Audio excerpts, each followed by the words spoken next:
Hello friends, welcome to our YouTube channel रोजगार with ITI। कैसे हैं आप लोग।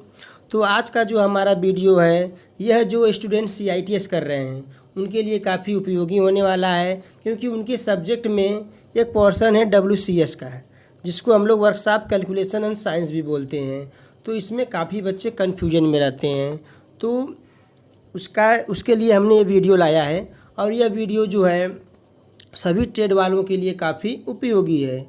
जो वर्कशॉप कैलकुलेशन एंड साइंस जो हमारा, यह ग्रुप 1 से लेकर ग्रुप 7 में डिवाइड है, और यह सभी ग्रुप के क्वेश्चन जो सभी ट्रेड वालों के लिए उपयोगी हैं। ठीक है, तो ऐसा सोचेंगे कि अगर हमारा एक ग्रुप के क्वेश्चन लगा लें तो हमारा एग्जाम्स क्लियर हो जाएगा, तो ऐसी कोई बात नहीं है। आपको सभी ग्रुप के क्वेश्चंस लगाने, क्योंकि एग्जाम्स में आपको कोई भी सेट उठा के देगा तो उससे आपको क्या होगी, बाद में प्रॉब्लम होगी। तो इसलिए बढ़ते हैं हम अपने क्लास की तरफ। तो हमारा पहला क्वेश्चन क्या है, बोल रहा है the unit of which one of these quantities is not among base unit under SI system of unit. यानी इनमें से कौन सी तौल इकाई SI प्रणाली के तहत आधार इकाइयों में से एक नहीं है। जो हमारी SI यूनिट होती है वह कितनी होती है, वो हमारी 7 होती है। कितनी होती हैं, 7 होती हैं। इसमें से देखते हैं हम लोग, जो हमारा यह है लुमिनस आइडेंटिसिटी, यह जो होता है प्रकाश तीव्रता, इसका मात्रक क्या होता है, प्रकाश तीव्रता का मात्रक हमारा क्या होता है, कैंडेला होता है। क्या होता है, कैंडेला, जिसको हम लोग बोलते हैं। ठीक है, कैंडेला हो जाएगा। इसको भी नोट कर लीजिए आप लोग ये मत सोचिए कि हम सिर्फ ऑप्शन पे देखें कि हमारे इसमें ऑप्शन कैसा है। इसमें से हम प्रत्येक क्वेश्चन को एक्सप्लेन करके आपको बताएंगे, जिससे आपको पूरी तरह क्या हो, क्लियर हो सके टॉपिक। अगला हमारा क्या कह रहा है, अमाउंट ऑफ सब्सटेंस, पदार्थ की मात्रा का क्या होता है हमारा, तो मोल होता है। क्या होता है, मोल। पदार्थ की मात्रा का क्या हो जाएगा, हमारा मोल हो जाएगा। उसके बाद हमारा जो होता है विद्युत धारा का मात्रक क्या होता है, एम्पियर। विद्युत धारा का मात्रक हमारा एम्पियर हो जाएगा, जिसको हम लोग A से डिनोट करते हैं। किससे, A से डिनोट करते हैं। इसके अलावा जो हमारी होती हैं SI यूनिटें, द्रव्यमान का मात्रक क्या होता है हमारा, किलोग्राम। द्रव्यमान हो जाएगा, क्या हो जाएगा, द्रव्यमान का मात्रक हमारा किलोग्राम हो जाएगा। ठीक है, द्रव्यमान का मात्रक किलोग्राम हो जाएगा। उसके बाद हमारा आता है समय का क्या होता है, समय का आपको पता ही होगा, सेकेंड होता है। क्या होता है, सेकेंड हो जाएगा। उसके बाद हमारा टेम्परेचर यानी तापमान, यहीं पे लिख देते हैं हम। तापमान का क्या हो जाएगा हमारा, तापमान का हमारा केल्विन हो जाएगा। सबको याद कर लीजिए, सभी एग्जाम्स में काफ़ी उपयोगी है। ठीक है, उसके बाद हमारा हो जाता है लास्ट वाला लंबाई का मात्रक क्या होता है, मीटर। ठीक है, इसको लेंथ बोलेंगे। लंबाई का मात्रक क्या हो जाएगा हमारा, मीटर हो जाएगा। यानी इस प्रकार हमारी 7 हो गई, इस प्रकार हमारी 7 हो गई। तो जो हमारा तीसरा वाला मिल रहा है प्लेन एंगल, ये हमारा SI यूनिट नहीं है। ठीक है, यानी ये हमारा क्वेश्चन क्या हो जाएगा, ऑप्शन नंबर 3 वाला हमारा सही हो जाएगा, ये हमारा यूनिट नहीं है। चलिए आगे बढ़ते हैं हम लोग। अगला क्वेश्चन क्या कह रहा है हमारा, अगला क्वेश्चन कह रहा है अयस्कों के संबंध में कौन सा कथन सत्य है। तो अयस्क यानी जो हमारे अयस्क जो होते हैं, जो हमारे ज़मीन से निकाले जाते हैं, उसके द्वारा वो क्या होते हैं, अशुद्ध रूप में होते हैं। उनके द्वारा हम लोग क्या करते हैं, उनका शुद्धिकरण करके हम लोग लोहा प्राप्त करते हैं। तो इसमें हमारा हेमेटाइट लोहा का अयस्क है। सही बात है, हेमेटाइट लोहा का अयस्क है। और मैग्नेटाइट मैग्नीशियम का नहीं, यह ऑप्शन हमारा गलत हो जा रहा है। ठीक है, ये जो हमारा मैग्नेटाइट है ये भी हमारा लोहा का ही अयस्क है। यानी हेमेटाइट और मैग्नेटाइट लोहा का अयस्क, यानी ऑप्शन नंबर 2 हमारा क्या हो जा रहा है, यहाँ पे सही हो जा रहा है। ठीक है, इस प्रकार आगे बढ़ते हैं हम लोग। अगला क्वेश्चन क्या कह रहा है हमारा, बोल रहा है एक मोटर की गति 2000 RPM है। आधा लोड 1960 RPM पर और 1920 पूरा लोड पर। आधा लोड और पूरा लोड का परसेंटेज ड्रॉप, कितना परसेंट क्या हो रहा है, गिरावट हो रही है, वो हमें क्या करना है, ज्ञात करना है। तो परसेंटेज ड्रॉप, इसका मतलब क्या समझिए आप, जैसे हम लोग जो प्रॉफिट लॉस का जो क्वेश्चंस लगाते हैं मैथ में, उसमें जो हमारा जब हानि होती है तो क्या करते हैं, उसमें से जो हमारा क्रय मूल्य होता है उसमें से माइनस करते हैं, फिर अपन हानि अपान क्रय मूल्य गुणे 100 होता है। इसी प्रकार यहाँ पर भी हमारा हो जाएगा ड्रॉप, परसेंटेज ड्रॉप बराबर हमारा क्या हो जाएगा, परसेंटेज ड्रॉप हाफ लोड का। पहले हम किसका निकाल रहे हैं, हाफ लोड का निकाल लेते हैं। चलिए, तो इसमें हमारा पहले कितना था, पहले हमारा 2000 आरपीएम था। कितना था, 2000 आरपीएम, ठीक है। और इसमें से हम घटाएंगे ना, 1960 आ गया। अब कितना आ गया, 1960। तो हमारा क्या हो गया, कम हो रहा है ना। अब बटे हम लोग क्या करेंगे, क्रय मूल्य ही करते हैं, जो हमारा पुराना वाला है उसी से हम लोग क्या करते हैं, भाग दे देते हैं। परसेंटेज निकालने के लिए गुणे 100 से गुणा कर देंगे, ठीक है। यहाँ पे हमारा ड्राप परसेंटेज बराबर क्या हो जाएगा, जब हमारा 2000 में से 1960 घटाया जाएगा तो हमारा आ जाएगा 40, और 40 बटे हमारा क्या आ जाएगा, यहाँ पे 2000 आ जाएगा। 0 से 0 कट जाएगा। उसके बाद हम लोग यहाँ पे 100 तो हमारा रहेगा ही, ये 100 से ये 100 कट जाएगा, यानी 2 दूनी 4। हमारा एक आंसर क्या आया, 2%। अभी हम 2% ध्यान देंगे। अगला हम लोग ये कौन सा निकाले हैं, हाफ वाला निकाले हैं, ठीक है। अभी हमने हाफ निकाला, अब हम दूसरा निकाल लेते हैं यहीं पर। कौन सा, पूरा वाला, फुल लोड वाला। परसेंटेज ड्राप निकालेंगे, फुल लोड। कौन सा, फुल लोड वाला निकालेंगे। तो इसमें भी हम लोग क्या करेंगे, माइनस करेंगे 2000 में से। 2000 माइनस 1920, 2000 माइनस 1920, और नीचे क्या हो जाएगा, 2000 गुणे 100, ठीक है। अब यहाँ पे हमारा आ जाएगा निकल के, घटाने के बाद हमारा क्या आएगा यहाँ पे, 80 बटा के हमारा 2000 आ जाएगा। 80 बटा के 2000 गुणे 100 आ जाएगा। ये 0 से ये 0 कट जाएगा, ये 0 से ये कट जाएगा, फिर 2 चौको 8, यानी हमारा 4% ही आ जाएगा। यानी पहले क्या आया था, हाफ लोड वाला 2% और ये वाला 4%, यानी ऑप्शन नंबर 2 हमारा क्या हो जाएगा, राइट हो जाएगा, ठीक है। चलिए आगे बढ़ते हैं हम लोग। आप लोग क्वेश्चन के पीडीएफ के लिए आप लोग टेलीग्राम ग्रुप ज्वाइन कर सकते हैं। वहाँ पे आप लोगों को पीडीएफ दे दिया जाएगा, और इसके साथ साथ इसका सलूशन भी आप लोगों को वहाँ पे प्रोवाइड करा दिया जाएगा, ठीक है। तो इस टेलीग्राम ग्रुप ज्वाइन करने के लिए वीडियो के डिस्क्रिप्शन में लिंक दिया गया है, वहाँ से आप लोग ज्वाइन कर सकते हैं, ठीक है। अगला क्वेश्चन कह रहा है, इनमें से किसकी अधिकतम घनत्व होती है। अब घनत्व बोल रहा है यहाँ पे, सबके घनत्व के बारे में हम लोग पहले लिख लेते हैं। तो हमारा निकी का घनत्व कितना होता है, 8.9 ग्राम सीसी होता है, ठीक है। ये हमारा निकिल का हो गया। मॉलिब्डेनम का कितना होता है, हमारा हो जाएगा 10.22। मॉलिब्डेनम का हो गया।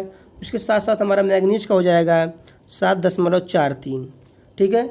और इसके बाद जिंक का हमारा क्या हो जाएगा, 7.13।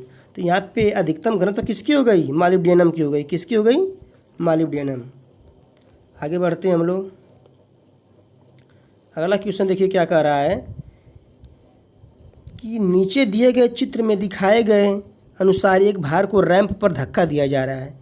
ये क्या दिया, ये हमारा रैंप है। यह क्या है, यह हमारा जो बना ये हमारा रैंप है। इस पर क्या किया जा रहा है, धक्का दिया जा रहा है।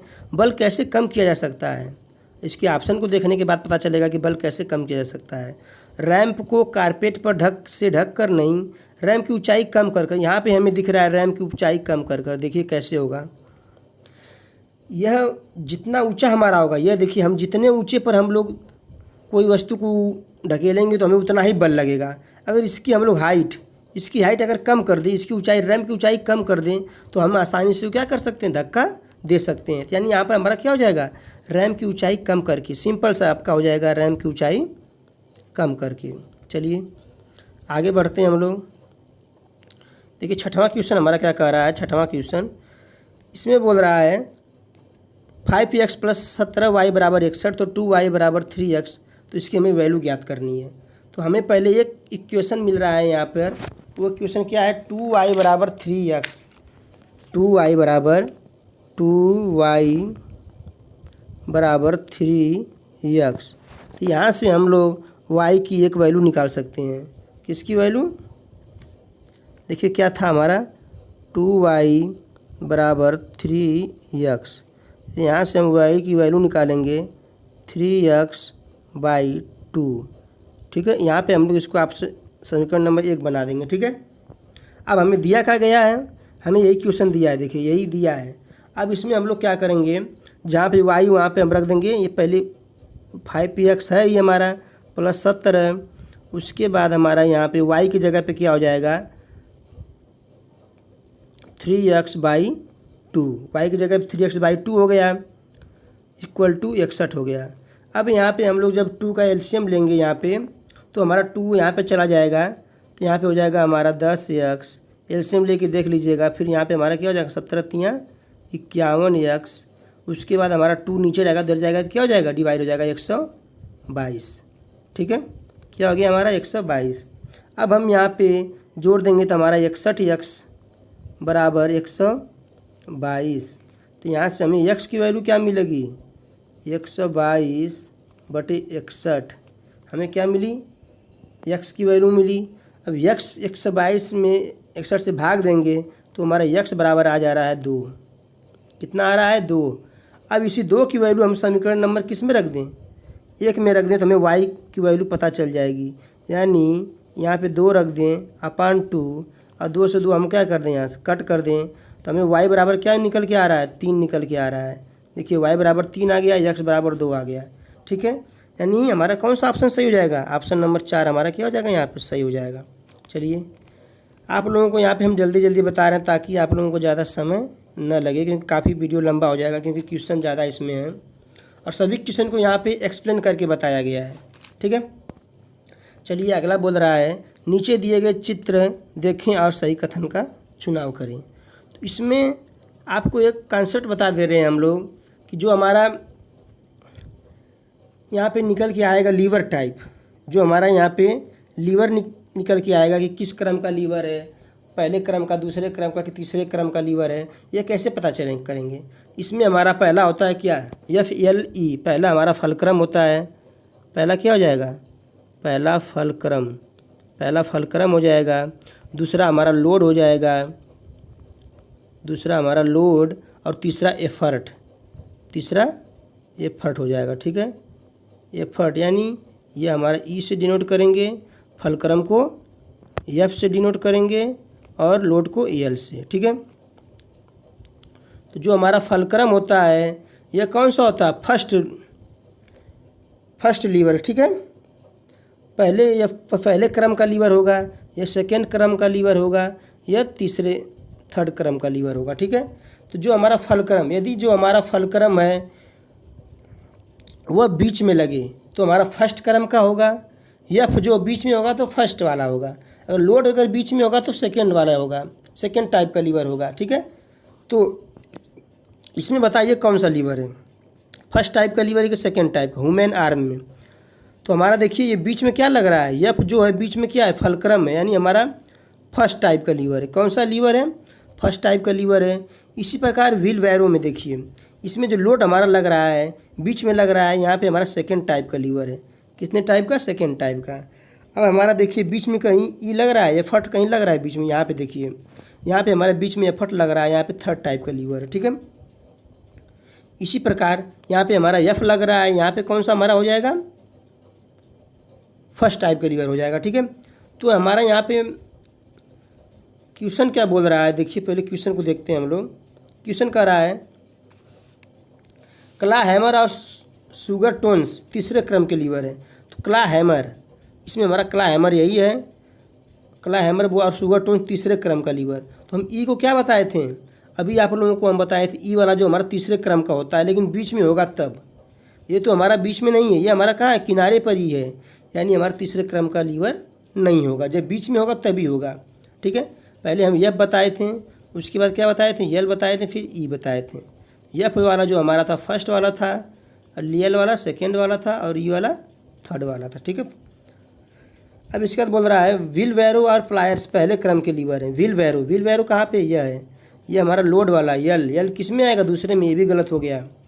उसके बाद बोल रहा है human arm and nut crackers are lever second type. Human arm ये सेकेंड वाला नहीं, ये फिर तो फर्स्ट वाला था ना, यह बीच में आएगा तो फर्स्ट वाला होगा। लास्ट की हमारा देख रहा है ऑप्शन व्हील वैरो और नट क्रैकर्स दूसरे क्रम के लीवर हैं। व्हील वैरो और नट क्रैकर्स यल देख लीजिए यल वाला बीच में आ रहा था, दूसरे क्रम का लीवर था, यानी हमारा ऑप्शन नंबर 4 क्या हो जाएगा यहाँ पे सही हो जाएगा। ठीक है, ये हमारा ऑप्शन नंबर 4 सही हो जाएगा। आगे बढ़ते हैं हम लोग। अगला क्वेश्चन क्या कह रहा है हमारा, अगला क्वेश्चन कह रहा है इनमें से कौन एक घर्षण का उदाहरण नहीं है। इनमें से कौन एक घर्षण का उदाहरण नहीं है जो सहायक होता है। तो कार में ब्रेक घर्षण के कारण ही लगता है। यह है जूते के नीचे में ट्रेड्स, ये भी हमारा घर्षण होता है, तभी हम क्या करते हैं चलते हैं। रोड पर चल रहे कार टायर में, ये भी हमारा घर्षण होता है। इंजन सिलेंडर में पिस्टन, ये इसमें हमारा घर्षण नहीं होता है, क्योंकि अगर इसमें घर्षण होगा तो इसकी इफ़िशियंसी क्या हो जाएगी, घट जाएगी। इसकी जो कार्यदक्षता है हमारी घट जाएगी, इसीलिए इसमें क्या होता है, घर्षण नहीं होता है। ठीक है, अगले क्वेश्चन की तरफ। तो हमारा अगला क्वेश्चन क्या कह रहा है, 9वां क्वेश्चन हमारा बोल रहा है एक वृत्त की परिधि और व्यास में 28 सेंटीमीटर का क्या है, अंतर है। तो त्रिज्या ज्ञात कीजिए। तो वृत्त की परिधि क्या होती है, वृत्त की परिधि होती है 2πr और त्रिज्या जो होती है 2r। त्रिज्या नहीं, इसमें व्यास बोला है, व्यास का दुगुना त्रिज्या होता है, त्रिज्या का दुगुना व्यास होता है। अगर व्यास d है तो त्रिज्या क्या हो जाएगी 2r, यानी r का दोगुना हो जाएगा। ठीक है, बराबर क्या हमारा है 28 है। अब यहाँ पे हम लोग क्या कर देंगे, 2 कॉमन ले लेंगे। 2 जब आप कॉमन ले लेंगे वो उधर चला जाएगा तो हमारा बचेगा क्या, 2 कॉमन लेके हमने उधर भेज दिया, 2 हमारा हट जाएगा, यहाँ पे बचेगा πr minus r equal to 14। अब 2 इधर गुणे में था, इधर गया तो क्या हो गया, डिवाइड कर दिए हम। अब यहाँ पे हमारा पाई का मान होता है 3.142। अब यहाँ पे r minus r equal to 14। अब यहाँ पे घटा देंगे हम लोग, r में से r घटाएंगे तो हमारा हो जाएगा 2.142, क्योंकि हमारा यहाँ पे एक r था, यहाँ पे 3.142 r था, यहाँ पे घट गया, हमारा क्या आ गया 14। ठीक है, अब हम क्या करेंगे, r हमारा इधर गुणे में है, जो हमारा ये है 14 के नीचे ये सब क्या आ जाएगा 2.142, हमारा 14 के नीचे आ जाएगा। अब यहाँ से हमारी r की वैल्यू निकल कर आ जाएगी आप लोगों को 6.53। ठीक है, ये ऑप्शन आपको दिख रहा होगा 6.53।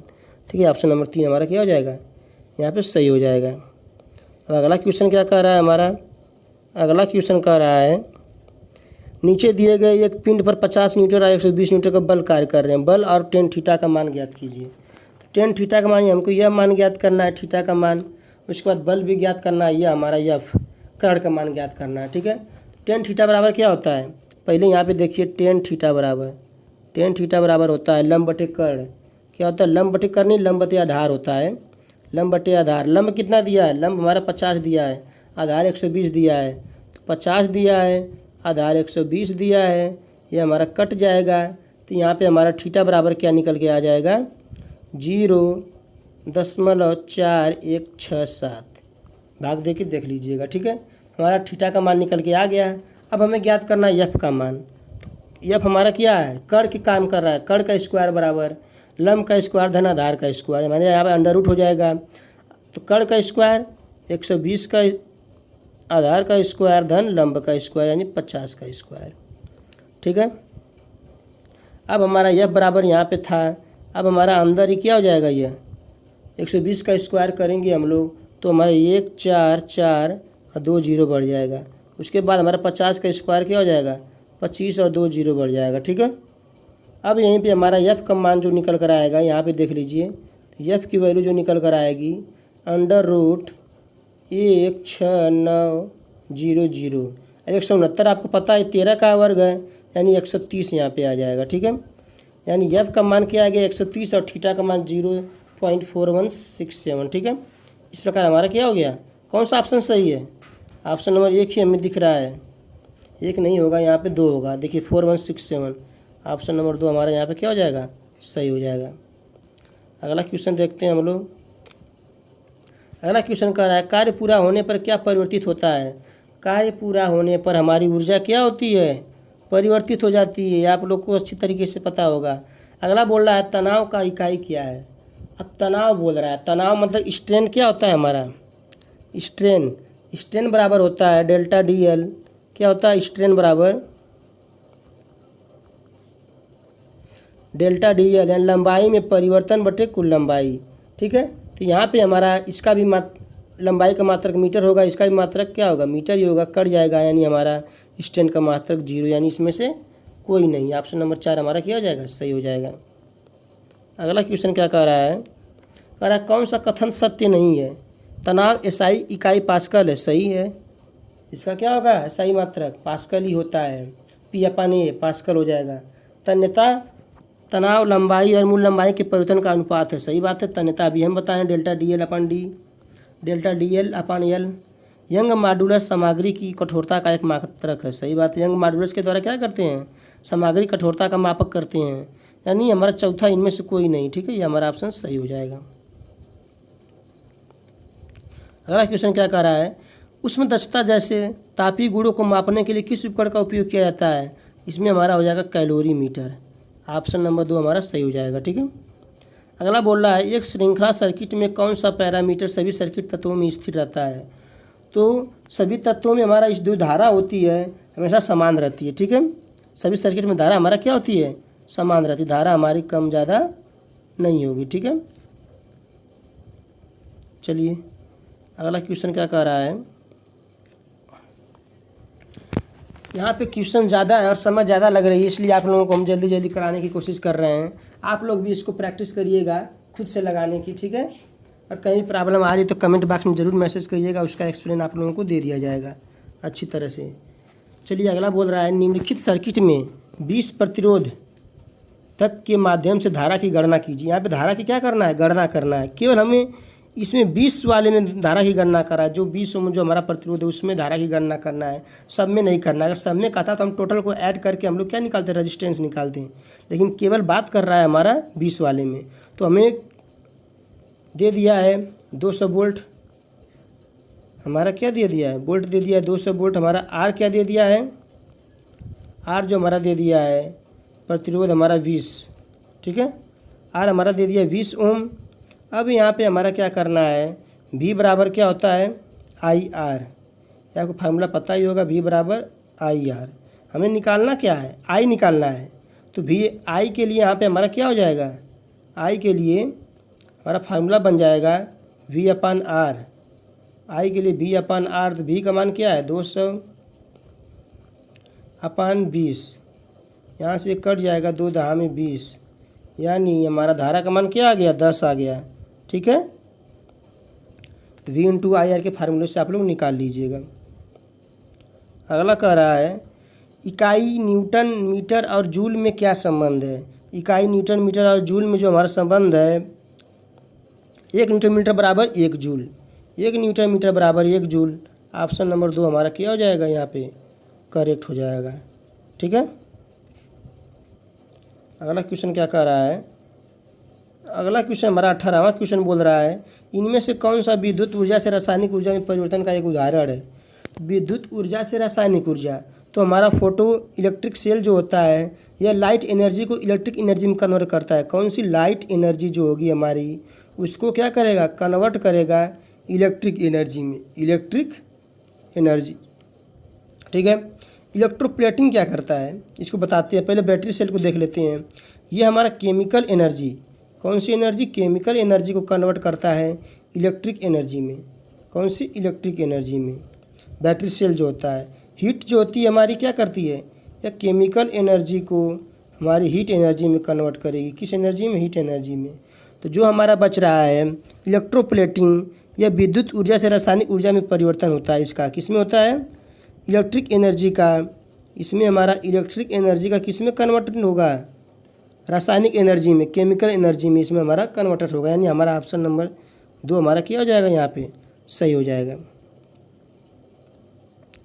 अगला क्वेश्चन क्या कह रहा है, बेल्ट ड्राइव में बेल्ट के साथ तनाव में अंतर के कारण इसकी लंबाई में लगातार बदलती रहती है, तो उसको क्या कहा जाता है। तो जो हमारे क्रिप होती है, देखिए क्रिप, क्रिप शब्द को आप लोग सुने होंगे। देखिए हमारी जो बेल्ट होती है, या हमारी अगर बेल्ट चल रही है, चलते चलते कि एक समय ऐसा आता है तो इसके लंबाई में परिवर्तन हो जाता है, तो इसमें स्लीपेज आ जाता है। क्या होता है, स्लीपेज। तो साथ बोल रहा है कि बेल्ट के साथ तनाव में अंतर के कारण इसकी लंबाई लगातार बदलती रहती है। तो तनाव के में क्या होता है, जब अंतर होगा तो चलते चलते इसकी लंबाई में क्या होगा, परिवर्तन होगा, तो इसमें स्लीपेज आएगी। उसी को अंतर को हम लोग क्या बोलते हैं, क्रीप बोलते हैं। ठीक है, तो क्रीप जैसे पंखा हमारा है, अगर पंखा अगर हमारा लटका हुआ होता है तो धीरे धीरे क्या होता है, उसमें परिवर्तन आ जाता है। ठीक है, तो इसी को हम लोग क्या बोलते हैं, क्रीप बोलते हैं। कि कोई वस्तु है लगातार चल रही है, कोई अस्थायी वस्तु लगातार चलते चलते उसकी लंबाई में परिवर्तन आ जाता है, उसी को हम लोग क्रीप बोलते हैं। ठीक है, अगला बोल रहा है 2 वस्तुओं को अस्वीकार करने के लिए निरीक्षक 0.08% दोषपूर्ण वस्तुओं को अस्वीकार करता है। वह कितनी वस्तुओं की जांच करता है? अब देखिए यहाँ पे बोल रहा है 0.08% बराबर 2 वस्तु। इस तरह भी आप निकाल सकते हैं 0.08% बराबर 2 वस्तु। तो यहाँ से आप लोग 1% का मान निकालेंगे, फिर वहाँ पर 100% का मान निकालेंगे। इस तरह भी इस सवाल को लगा सकते हैं।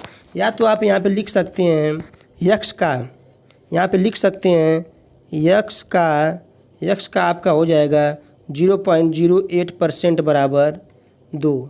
यही ना बोल रहा है कि 0.08% बराबर 2। तो हमारा यहाँ पे हो जाएगा यक्स गुणे यहाँ पे 0.08% को हम लिख सकते हैं 8/100 लिख सकते हैं कि नहीं, और परसेंट को भी लिख सकते हैं 1/100। ठीक है, बराबर हमारा यहाँ पे क्या हो जाएगा 2। अब हमारा यहाँ पे जो हमारा ये 00 है, इसको हम लोग क्या कर सकते हैं, यहीं से काट भी सकते हैं, या तो इसको हम लोग ऊपर भेज दें। तो हमारा यहाँ पे यक्स बराबर क्या हो जाएगा 2 ×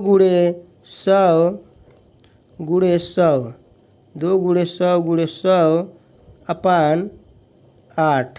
यहाँ से 2 चौको 8 हो जाएगा, यहाँ से 25 कट जाएगा, फिर यहाँ पे हमारा यक्स बराबर क्या हो जाएगा 2500 हो जाएगा। ठीक है, यक्स बराबर क्या हो जाएगा 2500, यानी ऑप्शन नंबर हमारा कौन सा सही हो जाएगा? ऑप्शन नंबर 1 हमारा सही हो जाएगा। चलिए आगे बढ़ते हैं हम लोग। अगला क्वेश्चन कह रहा है, काफ़ी आसान क्वेश्चंस हैं, आप लोगों को अच्छी तरीके से आते होंगे, बस कहीं कन्फ्यूजन है तो आप लोग क्लियर कर लीजिए। ठीक है, बाकी तो आप लोग समझदार ही हैं। अगला क्वेश्चन कह रहा है कि ABC 35:28:20 के अनुपात में है, 1160 रुपये में उनको विभाजित करना है। तो ए का हमारा क्या हो जाएगा, देखिए इसको निकालने के लिए हम लोग ए वाला हमारा क्या है 35, ए वाला क्या है 35, टोटल को ऐड कर देंगे, टोटल ऐड करेंगे कितना हमारा हो जाएगा 83, ऐड करके देख लीजिएगा, और गुणे हमारा जितना नंबर होता है उससे मल्टीप्लाई कर देते हैं। 83 से हम 1062 में अगर डिवाइड करेंगे तो कटने के बाद फिर मल्टीप्लाई करने के बाद हमारा 490 आएगा। क्या आएगा 490, करके देख लीजिएगा। इसी प्रकार आप लोग बी का भी निकाल सकते हैं। बी के लिए हम लोग 28 लेंगे, ए के लिए 35 लिए, बी के लिए 28 और सी के लिए 20 लेंगे। बी के लिए हम लोग 28 यहाँ पे ले लेते हैं, नीचे हम लोग वही टोटल ऐड कर देंगे, फिर वही सब कुछ वही करना है। यानी जिसका हम लोग निकालते हैं अनुपात उसी को ऊपर लिखते हैं, उसके बाद हम टोटल लिख के फिर जितने नंबर से निकालना रहता है उससे मल्टीप्लाई कर देते हैं। यहाँ पे हमारा 392 आ जाएगा। काफ़ी कम समय, इसलिए आप लोगों को हम सोल्यूशन कैलकुलेट करके यहाँ पे नहीं बता रहे हैं। ठीक है, उसके बाद आप लोग कर सकते हैं। यहाँ पे हम लोग क्या कर देंगे 1062 कर देंगे, फिर इसको कटिंग करने के बाद हमारा 280 हो जाएगा। इस प्रकार हमारा तीनों डिवाइड हो चुका। हमारा कौन सा ऑप्शन मैच कर रहा है? ऑप्शन नंबर 1 हमारा मैच कर रहा है। चलिए आगे बढ़ते हैं जल्दी जल्दी। काफ़ी वीडियो लंबा होगा तो आप लोगों को भी बोरियस महसूस होगा, इसलिए हम जल्दी जल्दी इसको क्या करें कंप्लीट कराना चाह रहे हैं। अगला क्वेश्चन बोल रहा है, निम्नलिखित में से कौन सा सेट त्रिकोण के दाईं ओर की बाजुएं बनाता है? दाईं ओर की बाजुएं कौन सा त्रिकोण, यानी यहाँ पे समकोण त्रिभुज की बात कर रहा है कि कौन सा हमारा सेट है जो समकोण त्रिभुज बनाएगा। समकोण त्रिभुज में क्या होगा, कर्ण का स्क्वायर बराबर लंब का स्क्वायर धन आधार का स्क्वायर। तो बड़ी भुजा जो हमारी कर्ण होती है, हम ऑप्शन नंबर बी पकड़ते हैं। पहले बी हमारा 5 है, 5 का स्क्वायर कर देते हैं एक तरफ, और दूसरी तरफ 3 का स्क्वायर और प्लस 4 का स्क्वायर कर देते हैं। ठीक है, तो यहाँ पे हमारा 5 का स्क्वायर क्या हो गया 25 हो गया, उसके बाद 3 का स्क्वायर 9 प्लस 16, देखिए ये 25 आ गया। 25 = 25, यानी ऑप्शन नंबर हमारा दूसरा ही सही निकल गया। इस प्रकार हम लोग और को भी ट्राई कर सकते थे, लेकिन हमारा दूसरा सही निकल गया तो और को ट्राई करने की ज़रूरत है ही नहीं। चलिए अगला क्वेश्चन क्या कह रहा है, बोल रहा है दिए गई आकृति में टी का मूल्य ज्ञात कीजिए। अब देखिए यहाँ पे टी है, यहाँ पे टी डैश है।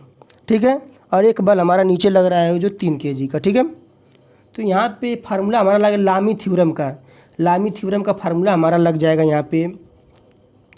यहाँ पे हमारा क्या लगेगा, इसको हम लोग क्या मानते हैं, इसको हम लोग पी मान लेते हैं। अगर इसको पी मान लेते हैं और यहाँ पे हमारा टी है ही। ठीक है, फार्मूला हमारा क्या बन जाएगा हमारा यहाँ पे पी अपान साइन अल्फ़ा। क्या फार्मूला बनेगा, P upon sine alpha equal to T upon sine beta, T upon sine beta. तो देखिए यहाँ पे एक बल जो हमारा पी की तरफ जो बल लग रहा है, ये हमारा बल कितना लग रहा है, ये वाला बल देखिए, ये जो बीच वाला बल है ये हमारा कहाँ लग रहा है, पी की तरफ लग रहा है। तो यह बल हमारा कितना हो जाएगा, ये हमारा देखिए पूरी रेखा जो है स्ट्रेट लाइन ये हमारी कितनी 180 की है। 40 और 30 70 हो जाएगा, घटा देंगे, बचेगा हमारा यहाँ पे 110। यानी यहाँ पे हमारा साइन अल्फ़ा का मान 110 आ गया और पी का मान 3 है। तो हम 3 बटा के साइन अल्फ़ा की जगह हम लोग क्या लिख देंगे, साइन 110 लिख देंगे। ठीक है, ये हुआ साइन 110।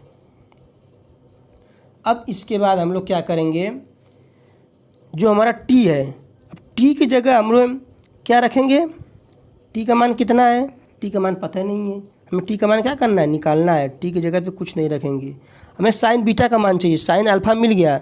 अब हमारा ये जो बल यहाँ पे हमारा साइन बीटा हो जाएगा, देखिए यहाँ पे साइन बीटा हमारा निकल के आएगा 130। अब कैसे 130 निकल के आ रहा है, देखिए यहाँ पे 40 है, ऊपर 40 है, यहाँ तक 90 है, यानी यहाँ पे हमारा क्या हो गया, 130 निकल के आ गया। ठीक है, यहाँ पे साइन 130 हो जाएगा हमारा, यहाँ पे साइन 130। अब देखिए इसको हम लोग क्या करेंगे, हमें टी की वैल्यू चाहिए। तो टी इक्वल टू करने के लिए हम यहीं पर कर देते हैं आप लोगों को। टी इक्वल टू हमारा क्या हो जाएगा, 3 गुणे साइन 130, क्या साइन 130 अपान साइन 110। ठीक है, अब यहाँ पे 3 गुणे साइन 130 का मान जब आप लोग निकालेंगे 0.766 निकल कर आएगा। ठीक है, इसके साथ हमारा नीचे आ जाएगा 0.9396 निकल के आएगा। जब इसको आप लोग हल कर लेंगे पूरी तरह, तो आपका आंसर निकल के आएगा 24.45 न्यूटन। हमने इसको हल नहीं किया यहाँ पे, ठीक है, आप लोग मल्टीप्लाई कर लीजिएगा। तो यहाँ पे आप लोगों को ऑप्शन मैच कर रहा होगा 24 देखिए यहाँ पे ऑप्शन नंबर 1 हमारा मैच कर रहा था। ठीक है, इसी प्रकार आप लोग उसको लगा लीजिएगा। ठीक है, काफ़ी वीडियो लंबा हो जाएगा, इसलिए हम लोग आप लोगों को पूरी कॉन्सेप्ट क्लियर कर दे रहे हैं, जिससे आप लोग बाद में भी इसको क्या कर सकें, लगा सकें। इसमें डिवाइड करना है, डिवाइड तो आप लोग बहुत पहले से करते आ रहे हैं, लेकिन इस डिवाइड को थोड़ा देख लेते हैं। डिवाइड करने का मेथड तो 8AB डिवाइड इसी तरह करते हैं ना, आप लोगों को हम पहले जैसे आप लोग डिवाइड किए हैं उसी तरह बता रहे हैं। देखिए कैसे करेंगे, बहुत आसान है, बहुपद वाला है, आप लोग हाई स्कूल में 9th में लगाए ही होंगे इसको। तो देखिए हमें पहले 32 क्या लाना है, 32A² लाना है। 8AB हमारा पहले से ही है। अगर 4A से मल्टीप्लाई कर दें, किससे कर दें, 4A से अगर हम डिवाइड कर दें तो हमारा 8 चौको 32A² आ जाएगा। और यहाँ पे हमारा B पहले से ही मौजूद है, तो हमारा ये क्या हो जाएगा, चिन्ह बदलता है, माइनस कट जाएगा। ठीक है, अब बचा क्या हमारा 12AB³C।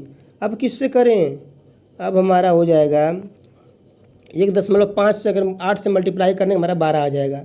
क्या करेंगे 1.5, उसके बाद हमारा क्या है, यहाँ पे AB तो पहले से है, हमें चाहिए क्या, BC चाहिए।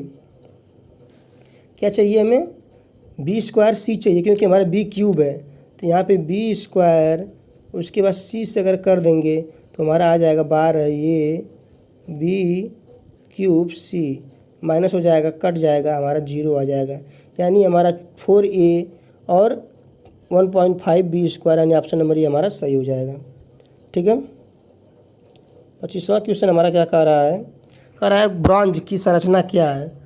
ब्रॉन्ज में हमारा क्या मिला होता है, कापर और टिन मिला होता है। ठीक है, ब्रॉन्ज में हमारा कापर और टिन मिला होता है, जो हमारा 75 से 95% हमारा कापर होता है और 5 से 25% हमारा टिन होता है। यानी ऑप्शन नंबर 1 हमारा इसमें राइट हो जाएगा। अब देखिए अगला क्वेश्चन क्या कह रहा है, बहुत सिंपल क्वेश्चन है। सबके ऊपर क्या लगे हैं, हमें स्क्वायर रूट लगे हैं। इससे हमारा यह पहले बोला 41 माइनस, फिर उसके ऊपर फिर हमारा स्क्वायर रूट लगा है 21 बोला है, फिर प्लस बोला है, फिर इसके अंदर हमारा क्या लगा है 19, फिर माइनस, इसके ऊपर भी हमारा 9 लगा है। सबसे पहले हम लोग क्या करेंगे, यहाँ पे देखिए 41 आ गया, माइनस ये तो हमारा रहेगा 21, प्लस ये देखिए हमारा जो हमारा 19 तो रहेगा ही, जो हमारा माइनस है यहाँ पे 9, यहाँ पे 3 आ जाएगा। अब घट के 16 होगा। अब 16 का देखिए, यह जो घट के 16 होगा, 16 का वर्गमूल 4, ठीक है। अब 4 आएगा। अब 4 का अगर 21 में जोड़ देंगे 25, 25 का 5 आएगा, यानी अंडर रूट हमारा आ जाएगा 41 माइनस 5। फिर उसके बाद इसको हम लोग 36 आ जाएगा, घटाने के बाद बाहर निकालेंगे 6 आ जाएगा। कितना आसान है, आप लोग सबका स्टेप बाय स्टेप अलग अलग से निकाल के कर सकते हैं। अगला क्वेश्चन बोल रहा है, ब्लास्ट फर्नेस में ऑक्साइड की अशुद्धियों को हटाने के लिए क्या मिलाया जाता है। तो हमारा आयरन ओर जो होता है उसको हम लोग ब्लास्ट फर्नेस में क्या करते हैं, पिघलाते हैं, जिससे हमारा क्या निकलता है, हमें पिग आयरन प्राप्त होता है, ठीक है। तो ब्लास्ट फर्नेस में बोल रहा है कि अशुद्धियों को हटाने के लिए हमारा चूना पत्थर जो होता है ये हमारा क्या करता है, अशुद्धियों को हटाने के लिए प्रयोग करते हैं, जो हमारा फ्लक्स के रूप में कार्य करता है, ठीक है।